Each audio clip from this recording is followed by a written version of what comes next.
going to read our final chapter in Tut's Mummy, Lost and Found. This is chapter 5. If you have the book, please get it and follow along with me as I read. Chapter 5. The King is Found. The discovery of the tomb makes headlines all over the world.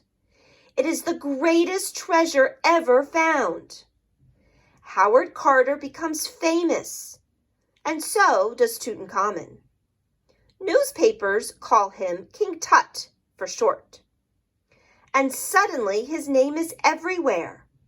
On the radio, in the movies, even in songs and jokes. And everyone wants to wear Egyptian-style clothes and jewelry. Howard wants to open the sealed door right away. But first, hundreds of treasure must be cleared out, and they must be moved very, very carefully.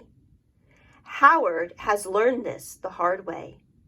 Once he touched a beaded necklace. The thread turned to dust. Beads scattered everywhere. Howard had to pick up each one with a tweezer. All 371 beads.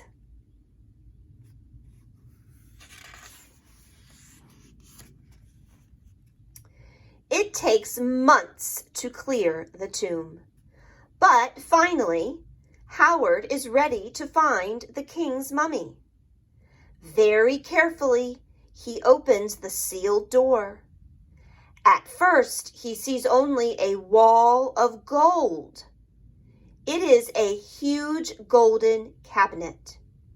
Inside the cabinet is a great stone box.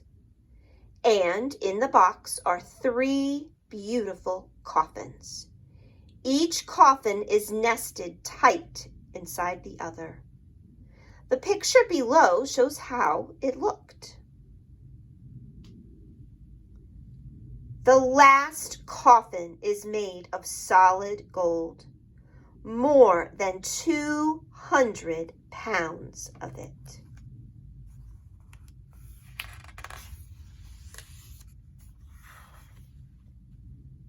Slowly, Howard takes out the golden nails. It is a special moment.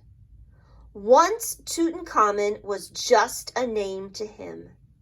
Now he has seen the king's face on statues and carvings. He has touched the king's dearest belongings.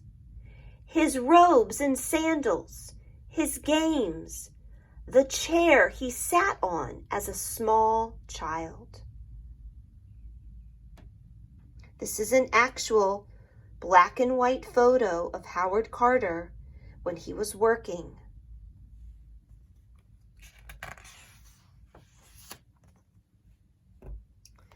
Howard raises the golden lid. There is the mummy of the king. It wears a beautiful gold mask. Beneath the mask, the mummy is covered with cloth. Gently, Howard takes the cloth away. He sees the face of the dead king for the first time. It is the face of a young man. He looks calm and peaceful. It is hard for Howard to understand that even now people fear the king's mummy. They believe it has magic powers. The story starts because Lord Carnarvon dies not long after going into the tomb. He dies from a bad insect bite. But newspapers say it is because of the mummy's curse.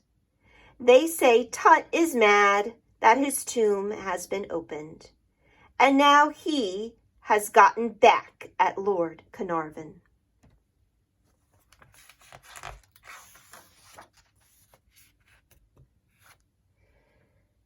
Howard does not believe mummies have magic powers. After all, he is the one who opened the tomb, not Lord Carnarvon. And Howard is fine. In fact, he lives for many years. Howard sends Tut's treasures to a museum. He wants scientists to study them. He wants millions of people to enjoy them.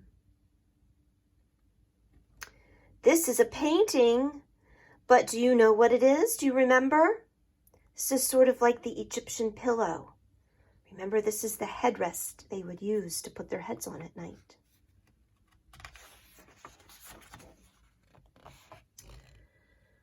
But he feels there is only one place for King Tut's mummy.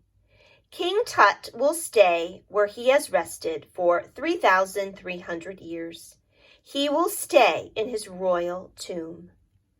Most people feel that no one will ever find another wonderful royal tomb in Egypt.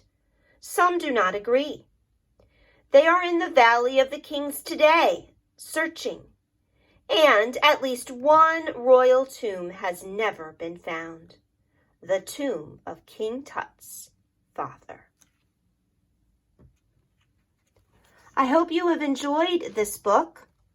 It is true that they continue to dig in the Valley of the Kings to this day, and they have found a nearby valley called the Valley of the Queens, where they have also uncovered many tombs with treasures and mummies of the queens of ancient Egypt.